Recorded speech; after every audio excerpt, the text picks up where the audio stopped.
оқушылар, бүгінгі сабағымыздың тақырыбы Бауыржан Момышұлының «Ұшқан ұя» повесі. Көзі тірі кезінде-ақ атаңызға айналған Бауыржан Момышұлының қаһармандық тұлғасы, озық ақыл ойы, қарағайға қарсы біткен бұтақтай қайсар мінезі естіген жұртты тегіс тәнті еткен. Ал осындай бірегей болмыстың құпиясы неде? Оның өмір мектебі несімен ерекше? Осы сұрақтардың төңірегінде бүгін жазушы, ақын, батыр, стратег, әскери қолбасшы Бауыржан Момышұлының «Ұшқан ұя» повесіне талдау жасаймыз. Повестің идеясы мен пафосын анықтап, идеясын ұлттық мүдде тұрғысынан ашасыздар.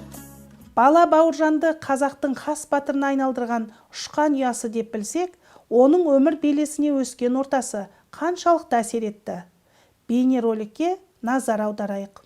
Бала Бауыржан 1910 жылдың 24 желтоқсанында Жамбыл облысы Жуалы ауданы Мыңбұлақ ауылында туған.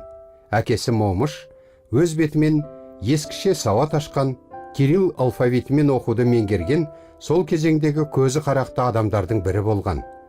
Ел арасында ағаш ұстасы және етікші, зергерлігімен танымал болатын. Имаш атасы қартайған кезінде барлық шаруашылықты ұлы Момышқа табыстаған. Әжесінің есімі Қыз Тумас, қартайған шағында ағайын туыс Сар кемпір деп атаған. Анасы Рәзия дүниеден ерте өтіп, Бауыржан 3 жасынан бастап Қыз Тумас әжесінің қолында өседі. Оқушылар, повестің идеясы мен пафосын анықтау үшін алдымен идея және пафос ұғымының анықтамасын қайталайық.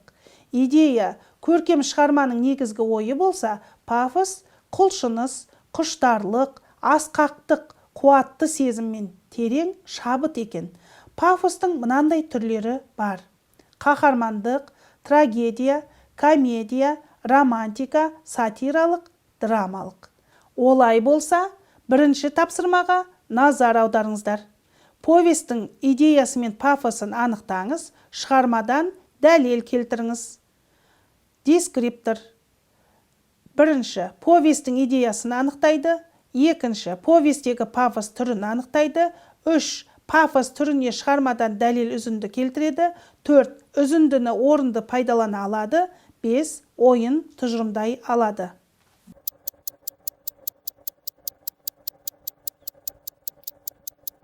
Тапсырманы орындап болсаңыздар, жауабымен салыстырып көрейік.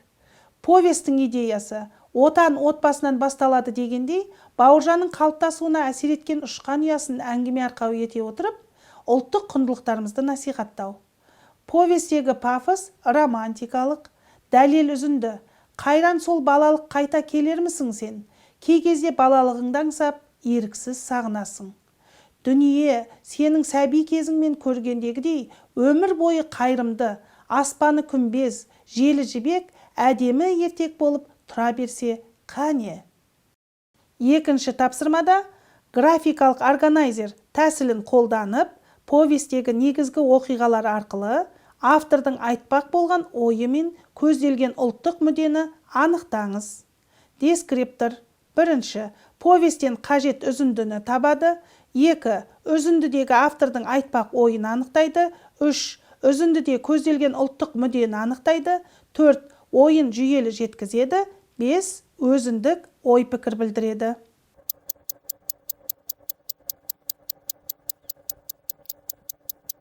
Тапсырма жауабы мына жауаппен сәйкес келіп жатса, дұрыс орындағандарыңыз жарайсыздар. Үзінді. Ертексіз өскен бала рухани мүгедек адам. Біздің қазіргі балаларымызға әжелері не шешелері ертегі айта бермейді. Содан қорқам. Бесікте жатқанда құлағына анасының әлдейі сіңбеген баланың көкірегі кейін керең боп қалмаса деп қорқамын. Дұрыс. Автордың айтпақ ойы. Ұлттық құндылықтарымыздың бірі ертегі, бесік жырының тәрбиелік маңызының жоғарылығы.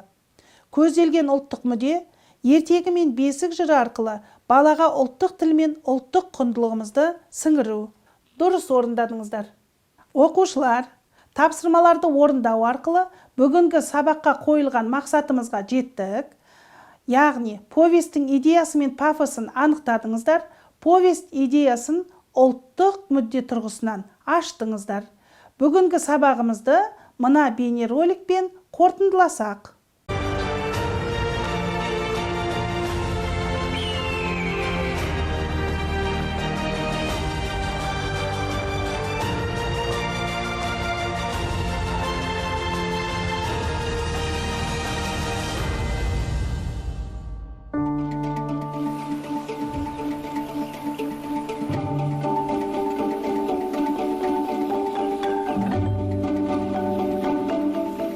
Ұядан көрсең, ұшқанда сон өлерсің дейтін ұлы даланың ұлағатты педагогикасы бар.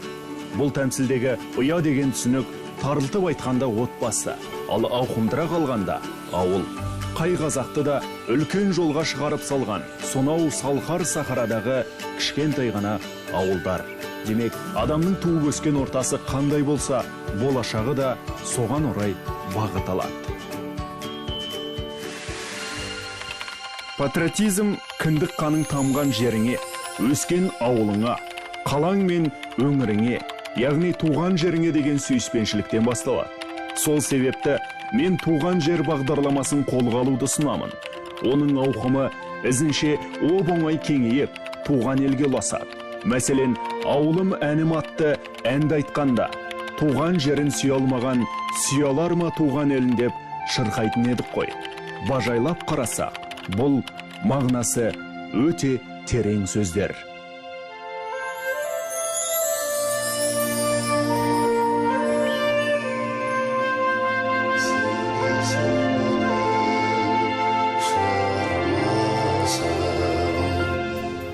Оқушылар, осы сабақ негізінде түйген ойларыңызды отан, отбасынан басталады деген тақырыпта қорытып, повест бойынша зерттеу эссесін жазасыздар. Сау болыңыздар.